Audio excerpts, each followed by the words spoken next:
A onda de protestos massivos tomou conta do Irã e, para nossa análise de hoje, a gente mergulhou num material bem denso. Sim, são reportagens de campo, análises de especialistas. E até uma entrevista exclusiva com a figura que parece estar, assim, no epicentro de tudo isso. Certo. E a nossa missão aqui é tentar desvendar a narrativa que essas fontes constroem, sabe? E elas apontam de uma forma muito clara para um momento decisivo. Um ponto de virada. Exato. É descrito como o limiar de uma revolução que parece estar se consolidando em torno de uma liderança bem específica. Certo. E só para dar o tom do que a gente está falando, as fontes trazem um som que ecoa direto das ruas. É o som de multidões cantando juntas. Em uníssono. Este é o confronto final. Pahlavi está voltando. É um ponto de partida muito forte, porque já captura a essência do que todo o material nos apresenta. A gente não está falando de protestos dispersos ou sem foco, né? A narrativa aqui é de um movimento com uma demanda bem clara. Exatamente. Então, para a gente entender como se chegou nesse ponto, vamos começar pelo cenário nas ruas. O que as reportagens descrevem é algo de escala nacional. Sim, cidades como Teherã, Rast, Karaj, Mashhad, a lista é longa. E a palavra que se repete em todas as análises é sem precedentes. Pelo menos não nos últimos 47 anos. Não é só um número de pessoas, é a persistência, né? E um ponto fundamental que as fontes martelam é a raiz desse movimento. As análises são unânimes. Dizem que isso vai muito além de uma simples crise econômica. Ah, sim. Tem um slogan-chave que aparece em vídeos de várias cidades que define bem o sentimento popular. Não a Gaza, não ao Líbano, minha vida pelo Irã. Tal com o discurso do regime, não é? Por mais de 4 décadas, a identidade da República Islâmica foi construída nessa projeção de poder regional. Financiando grupos em outros países, exatamente. E esse grito nas ruas parece ser um repúdio direto a essa política toda. Exatamente. É o povo dizendo na rua, olha, chega de se preocupar com a política externa, a gente quer que cuidem do Irã. As fontes interpretam isso como um rompimento muito profundo com as prioridades do regime. É uma demanda por nacionalismo, então? Sim, por focar nos problemas de casa. É como se a população estivesse tentando retomar para si a própria definição de Irã. E como o regime reage a isso? Porque, em contrapartida, as fontes descrevem um governo mergulhado em confusão e preocupação. Sim, e a gente vê isso nas declarações públicas. Figuras de alto escalão, tipo o chefe da polícia, o chefe do judiciário, fazendo ameaças bem diretas à população. Mas o interessante é como os analistas consultados leem essas ameaças. A interpretação não é de uma demonstração de força, né? De jeito nenhum. A leitura é de profunda ansiedade. O argumento é que um regime seguro do seu poder não precisa ficar ameaçando o próprio povo publicamente. Faz sentido. Fazer isso é um sinal claro de que os métodos de controle tradicionais já não estão funcionando, que eles sentem que estão perdendo o controle da situação. É uma tentativa de retomar a narrativa pelo medo, mas que, segundo os relatos, não está mais funcionando. O que nos leva ao catalisador de tudo isso, porque essa onda de protestos, segundo o material que a gente tem, ela não surgiu do nada, do vácuo. Não mesmo. As fontes traçam uma linha direta, muito explícita, entre a escala e o momento dessas manifestações e uma pessoa específica, o príncipe Reza Pahlavi. A afirmação é bem direta. Essa mobilização massiva teria começado em resposta à primeira convocação nacional dele. E quando a gente cruza essa informação com a entrevista exclusiva que está no nosso material, a estratégia dele fica muito clara. A mensagem principal do príncipe foca em 2 pilares: Unidade nacional e empoderamento do povo. Ele repete muito a ideia de fortalecer o povo. Mas além da mensagem, tem uma tática muito precisa.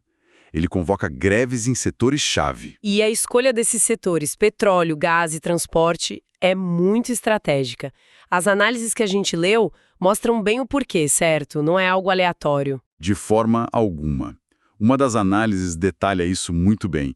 Esses são os 3 pilares que sustentam financeiramente a máquina do Estado.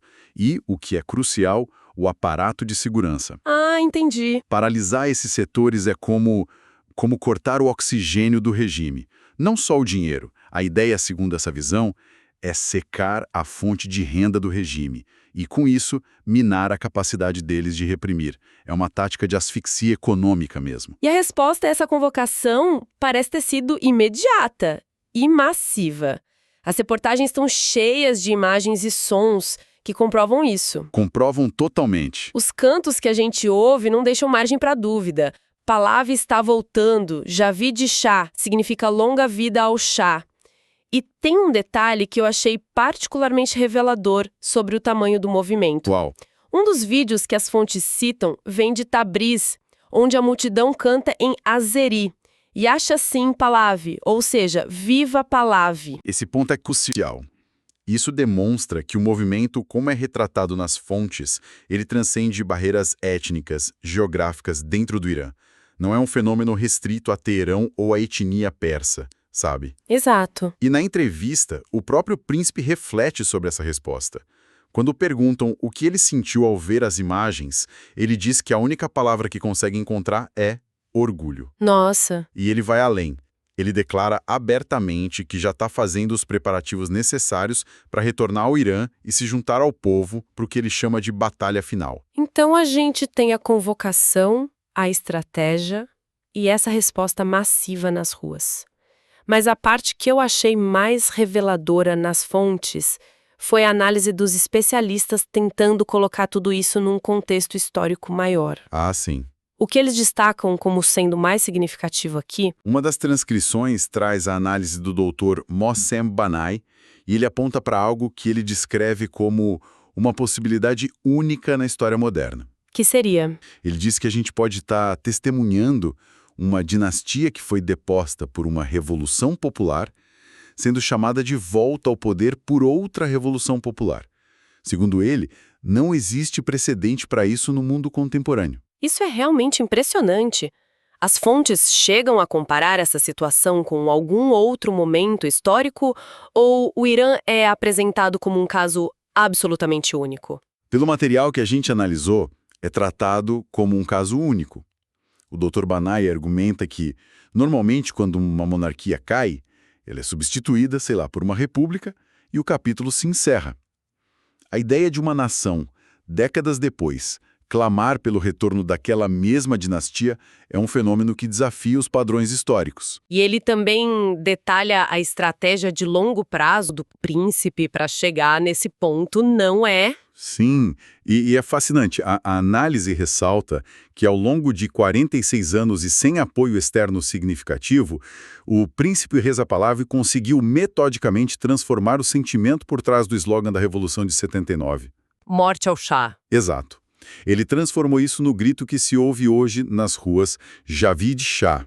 É um trabalho político de décadas que culmina agora, neste momento. E o Dr. Banai usa uma analogia que eu achei fantástica para descrever a convocação para os protestos. Ele diz que foi como uma pistola de um só tiro. O que ele quer dizer com isso? Ele quer dizer que era uma jogada de altíssimo risco. Uma convocação nacional feita por uma figura no exílio poderia ter falhado, né? Poderia ter tido uma resposta morna, o que teria esvaziado a liderança dele. Claro. Era um único tiro que ele tinha.